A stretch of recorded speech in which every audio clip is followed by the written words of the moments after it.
Hey there folks, today I'm going to be showing you how to replace your rear brake pads and rotors on all 10th generation Honda Civics. That's 2016 all the way through 2021. And that includes the rear parking brake. You don't need any special tools, just hand tools. So let's get you a better camera angle and get started. All right, first things first, if you look at the back of the caliper, you have dust caps on these slider pins. We're going to use a flat blade screwdriver to pop those off. All right, and on the inside, under those dust covers, you will see a bolt, and it is a Torx T45 like you see here. I'll show you once we get them out. Use a breaker bar and then a ratchet to pop them.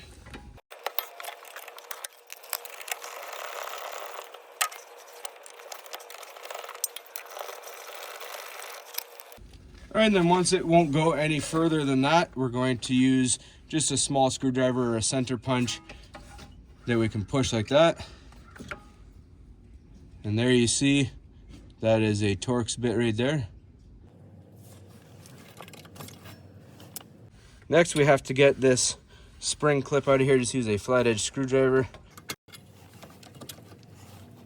And we're gonna throw in new ones if it comes with. If not, you can throw your old ones back on.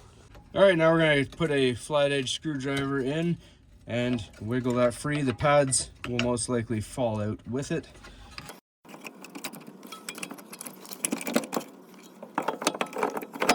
All right, so we're just going to take our pads and they simply lift out. Then we need to remove these two caliper mounting bracket bolts. They are 17 millimeters, and we'll use a breaker bar followed by a ratchet.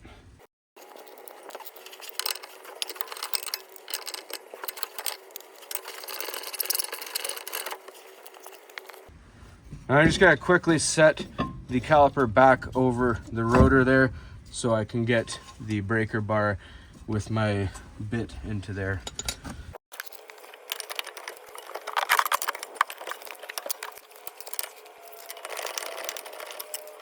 Now I shift our caliper back out of the way, take these both off the rest of the way.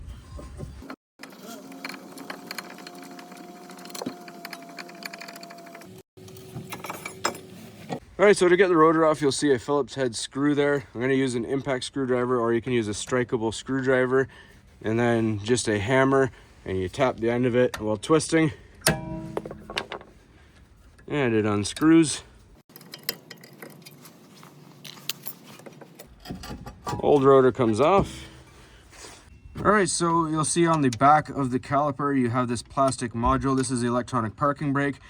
You don't need a special tool to retract this for the new pads. You can do it with a 5mm hex Allen key. There's two screws right here, one there, one there. We just got to pop them off. Be prepared, you may need a little extra leverage depending on how corroded it is. So we're going to break those free.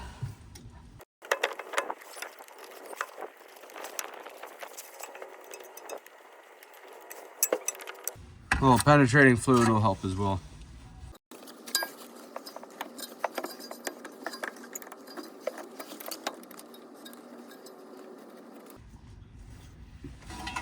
All right, once that's all done, you can gently wiggle the plastic module off. You can push against it with one hand and it'll pop free. I'm going to set that carefully to the back.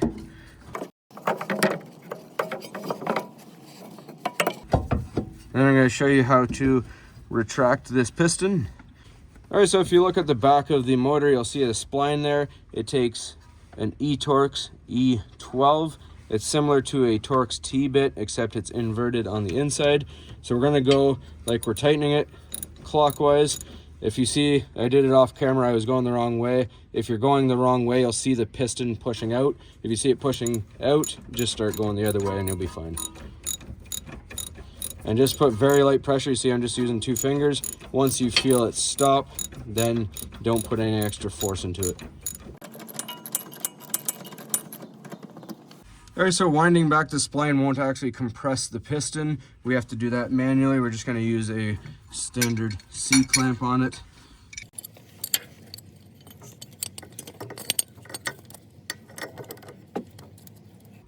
Don't put it on the spline, just put it on the back there. Just push it back until it won't go any further. Now you'll see it is flush with this rubber boot, and it'll be good to go on to the new rotors and pads. All right, so we got our new rotors. They are non-vented for the back. We're just gonna take some parts cleaner or brake cleaner, soak them down real nice. Every rotor is coated in the factory. Make sure your hands are clean as well.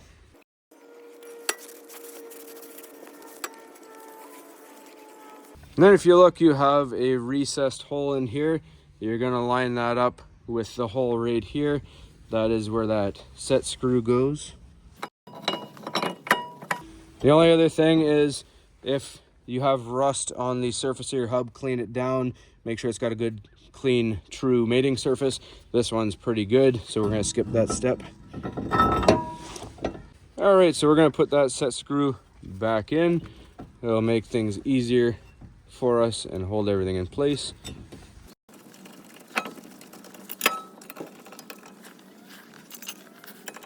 Couple taps with the hammer to tighten it up.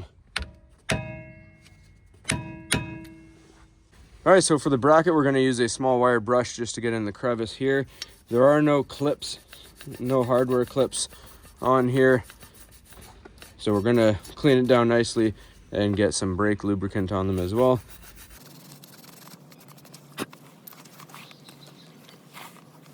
So a dab on each. And then we're gonna smooth it over the surfaces.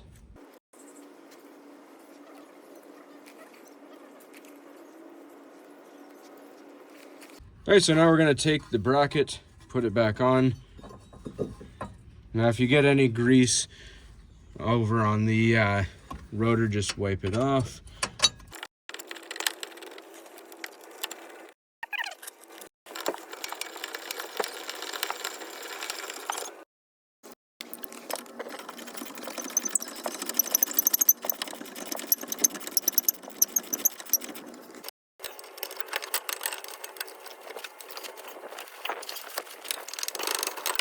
All right, now we take the pads, and you can see they just have these little feet on them. They just set in. And you want to have the one with that squealer bar and then this clip facing the inside. The one with none of that goes on the outside. Then we're going to take our caliper here and we put this on. We'll get the e-brake module in just a sec. All right, now these slider pins that we pulled out, we're gonna put a little bit of lubricant on them as well.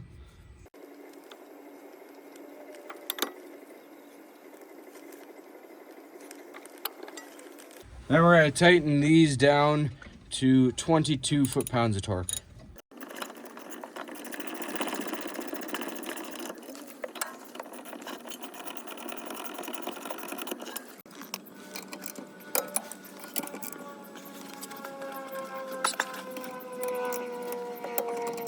All right, and then you put those plastic covers on that we removed at the beginning.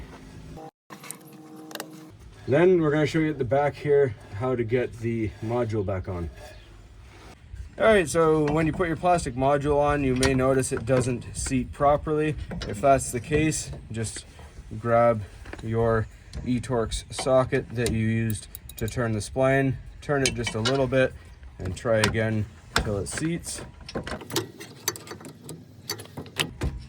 There we go.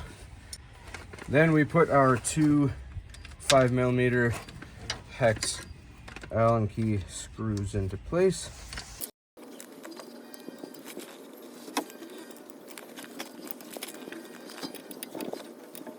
We're just gonna tighten these down hand snug.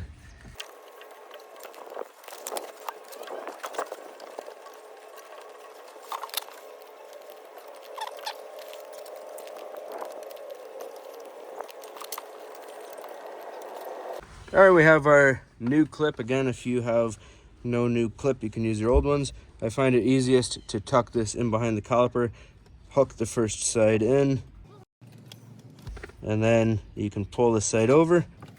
And that's all there is to that. All right, so the only other thing is when you pump the brakes, it's gonna be a little bit going to the floor. That's not to worry, it'll firm up after a couple pumps.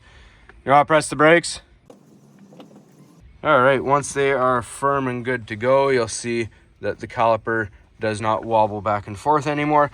The only other order of business left is to get the wheel back on and tighten the lug nuts back on to 94 foot-pounds of torque. That's all there is to it, folks. Hopefully you found this helpful. As always, please don't forget to like and subscribe.